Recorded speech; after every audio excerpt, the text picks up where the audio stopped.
Bismillahirrahmanirrahim. Alhamdulillahirabbil alamin wa bihi nasta'in ala umuri dunya waddin wassalatu wassalamu ala asyrafil anbiya'i wal mursalin sayyidina wa maulana Muhammad wa ala alihi wa sahbihi ajma'in. Amma ba'd. Alhamdulillah, kembali ditakdir berkumpul dalam majlis maulid, majlis ilmu. Mudah-mudahan malam hari ini menjadi malam yang penuh dengan keberkahan, malam yang kita dapat membahagiakan hati Nabi Muhammad SAW. Amin ya rabbal alamin.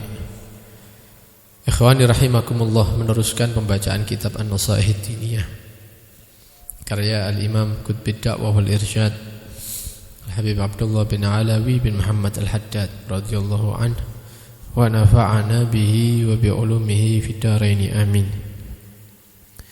Beliau mengatakan, wa minas sunnah siyamu sittin min Syawal ala ithri Ramadan tawdi'an lahu wa jabran lil khalal in arada fihi lis-sha'im wan nawafilu jawabirul fara'id. وقال عليه الصلاة والسلام من صام رمضان ثم أتبعه ستا من شوال فكأنما صام الدهر كله. Beliau mengatakan termasuk sunnah Nabi SAW, yaitu berpuasa 6 hari di bulan Syawal setelah kita berpuasa di bulan Ramadan. Taudi'an lahu, sebagai bentuk taudi'. Taudi' itu apa kalau bahasa kita? Perpisahan gitu ya. Perpisahan dengan bulan Ramadan. Ditinggal Ramadan, saya tidak siap begitu, saya kepingin puasa. Nah, disunahkan puasa lagi 6 hari. Wajabran lil khalal, dan puasa 6 hari Syawal ini juga sebagai penambal untuk kekurangan-kekurangan atau cacat-cacat dalam puasa Ramadan maksudnya. Jika kekurangan atau cacat tadi itu terjadi pada diri seorang yang berpuasa di bulan Ramadan. Dan sebagaimana kita ketahui dan para ulama menyatakan, an-nawafil, semua ibadah sunnah itu kita laksanakan, di antara manfaatnya yaitu sebagai jawabirul faraid, penambal kekurangan-kekurangan yang ada pada ibadah fardu yang sudah kita lakukan.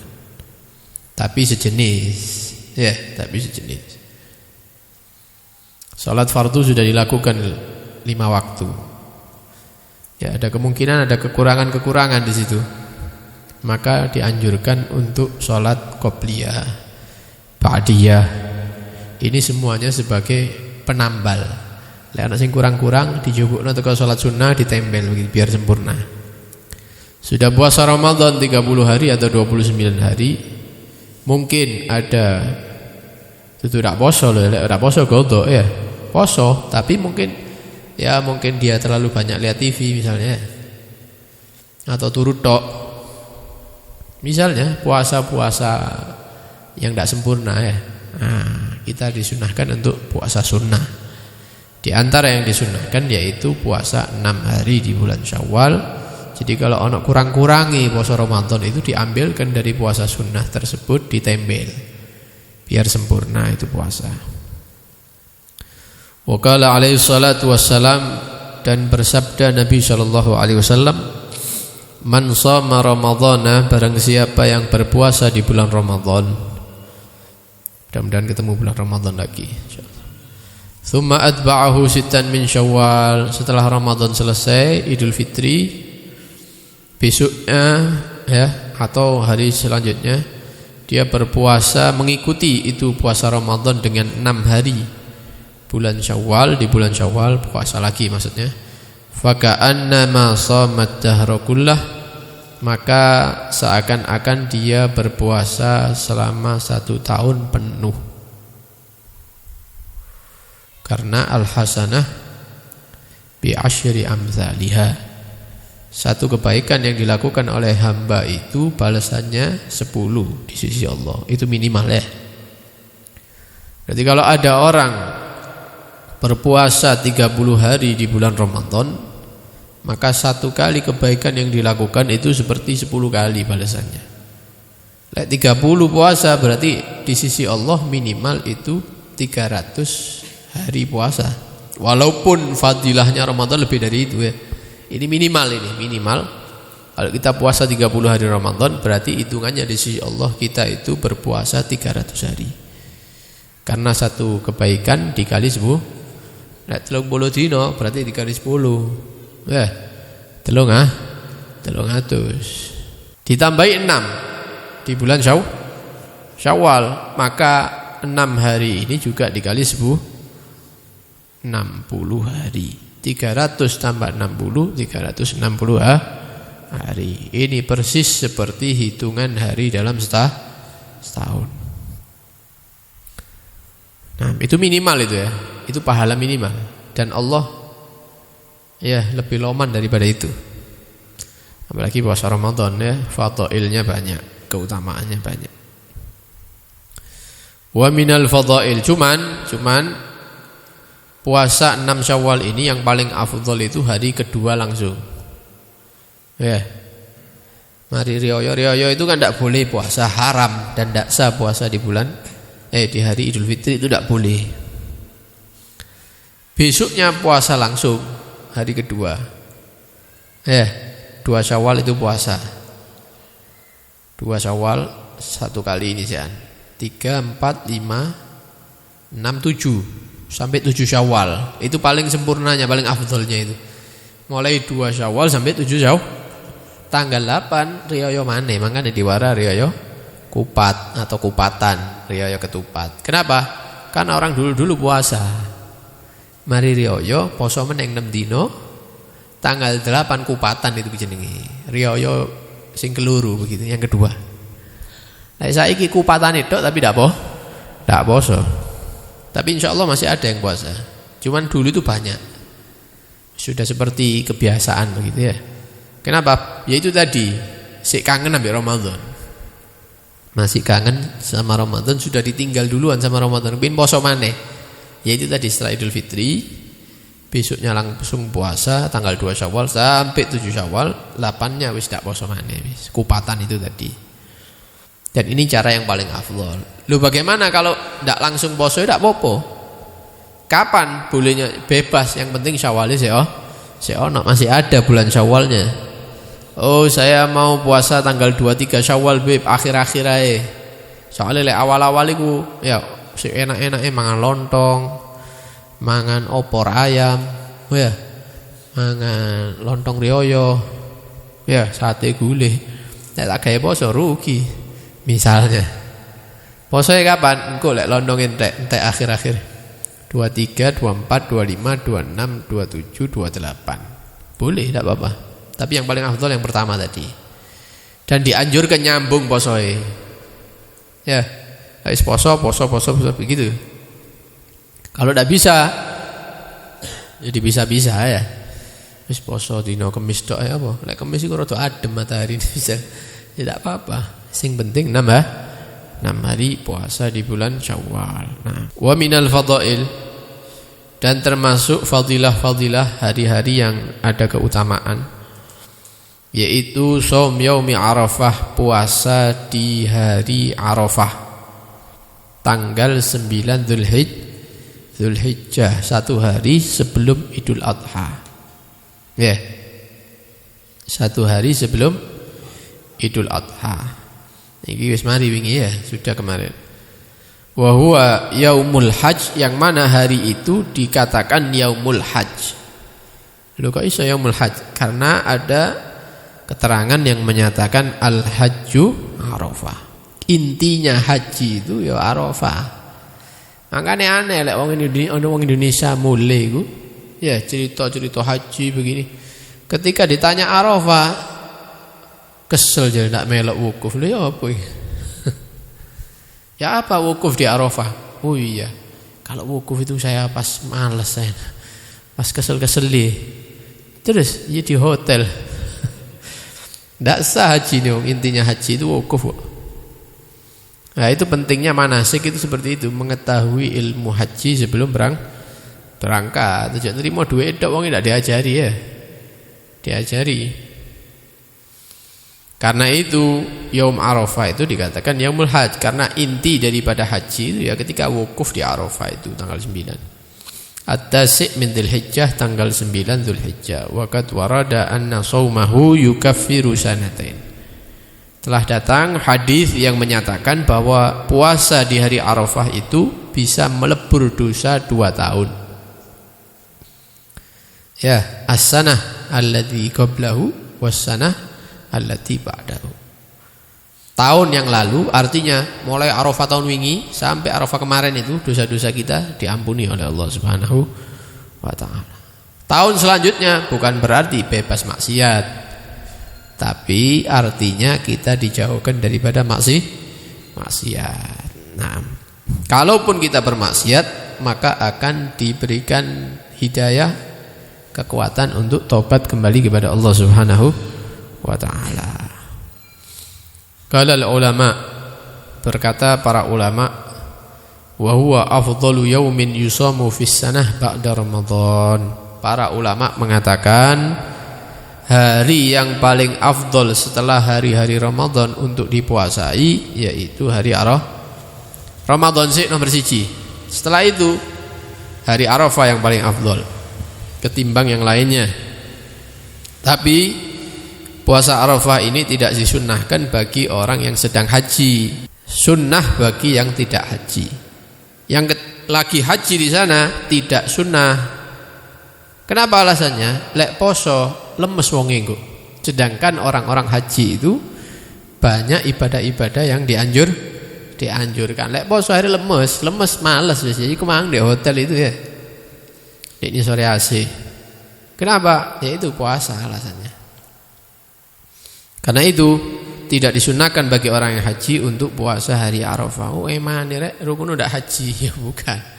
Ya haji ya nanti tahun depan ketemu lagi sama hari Arafah puasa nanti di rumah ya.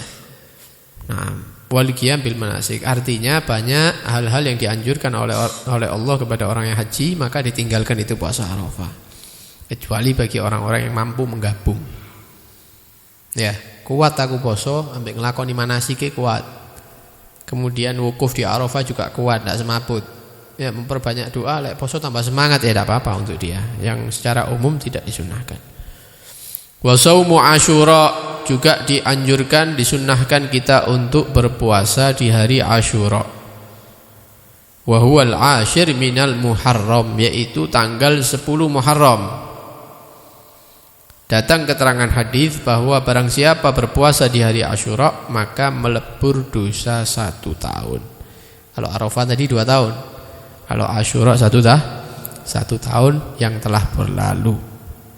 Ini juga sudah kita laksanakan kemarin ya, hari Asyura. Sebelumnya dianjurkan puasa tanggal 9 Tasu'a supaya tidak sama dengan orang-orang Yahudi. Nah, semari kabeh berarti ya. Puasa Syawal, puasa Arafah sudah kita lakukan. Puasa Tasu'a sudah, Asyura sudah, mudah-mudahan diterima oleh Allah Subhanahu wa taala. Amin ya rabbal alamin. Yang terakhir, minal mutaakkid al mustahab minas siyam. Termasuk perkara yang dianjurkan daripada puasa ini, yang sunnah ini, yaitu berpuasa 3 hari setiap bulannya. 3 hari setiap bulan. Tanggal 13, 14 dan 15 tiap bulan. Muharram, Safar, Maulid, Ba'da Maulud dan seterusnya. Tiap tanggal 13, 14, 15 Hijriah dianjurkan untuk puasa. Ya, dianjurkan kecuali bulan Dzulhijjah. Bulan Dzulhijjah dirubah tanggalnya, bukan 13.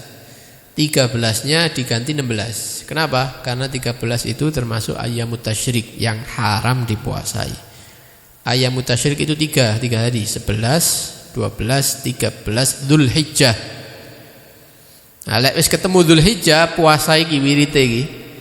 13, 14 diganti 13-nya tidak diposoi, 14 poso, 15 poso, 16 ganti ini ya. Puasa kalau itu. Yang sisanya tetap 13, 14 dan 15 tiap bulan. Hijri ya, ojo ndelok tanggalan Masehi ya. Dan telah datang hadis yang sangat banyak mengenai puasa 3 hari tiap bulan ini. Karena barang siapa yang berpuasa 3 hari tiap bulan, seakan-akan dia puasa setahun juga. Karena 3 hari yang dia puasai dibalas 10 kali. Berarti indallah di sisi Allah 30 itu sebulan itu. Berarti seakan-akan kita puasa sebulan penuh. Meneh sebulan penuh, bulan berikutnya terus sampai mati. Berarti hitungannya di sisi Allah kita ini tidak pernah tidak puasa. Ya, hitungannya seperti itu. Nah. Dan kalau kita bisa memilih hari-hari yang terang, atau bahasa Arabnya itu ayyamul bid, hari-hari yang terang, maka itu lebih afdol yang kita jelaskan tadi 13, 14 dan 15. Kenapa dikatakan ayyamul bid? Di antara alasannya yaitu di malam-malam 13, 14 dan 15 itu terang-terangnya bulan. Karena itu dikatakan malam hari-hari yang terang. Ya. Akhir-akhir bulan Hijriah wis peteng wis ana bulane. Ya wis malam 13, 14, 15 itu sudah terang-terangnya bulan begitu. Apalagi dahulu ya. Dahulu itu ditunggu-tunggu tanggal itu. Kenapa? Karena tidak ada listrik. Dan di negerinya Nabi itu tidak seperti di Jawa. Di Jawa kan kayak hijau-hijauan ya. Ono gunung hijau, ono ini. Ya. Kalau di sana tidak ada padang pasir, batu-batu. Jadi kalau sudah muncul bulan purnama itu hiburan bagi mereka. Keluar, jendela dibuka, ngelihat bulan purnama begitu. Hiburannya mereka itu ya. Jadi terang wis. Pasir itu kelihatan kayak lampu nih begitu. Duduk, minum sama keluarga, sama anak-anaknya begitu. Tapi kalau sudah keluar Nabi SAW dari kamarnya, maka pandangan para sahabat ini semuanya teralihkan kepada wajahnya Nabi SAW. Ya. Kenapa? Yaitu tadi wajahnya lebih indah daripada bulan purnama sallallahu alaihi wasallam. Bahkan datang hadis yang menyatakan Nabi itu tidak pernah meninggalkan puasa 3 hari ini. Ya. Rutin Nabi itu menjalankan puasa ini. Baik beliau ada di kota ataupun lagi bepergian, dirutini sama Nabi. Wa in shama hadhihi thalatha min ghairil bid fala bas. Oh, ndak iso Bib. Waktu itu sana sakit, ya diganti. Ya, siapa lagi masa mau dipaksa? Ya. Tapi kalau lagi sehat ya dipaskan 13, 14, 15 tadi itu. Kalau dipisah juga tidak masalah ya. Tanggal sekian puasa, mari ngono oleh rong dino, telung dino puasa maneh. Nanti diputus lagi puasa tidak apa-apa, dapat itu kesunahan. Fadilahnya juga dapat, tapi yang paling afdolnya dia tidak dapat. Yang paling afdolnya 13, 14 dan 15. Nah, kita mohon kepada Allah Subhanahu wa taala, mudah-mudahan apa yang kita pelajari menjadi ilmu yang bermanfaat, ilmu yang bisa kita amalkan, mudah-mudahan bisa selalu mengikuti sunnah Nabi sallallahu alaihi wasallam sampai hari kita berjumpa dengan Allah Subhanahu wa taala. Amin ya rabbal alamin. Sallallahu alaihi wasallam Muhammad wa alihi wasallam. Alhamdulillah rabbil alamin. Wassalamualaikum warahmatullahi wabarakatuh.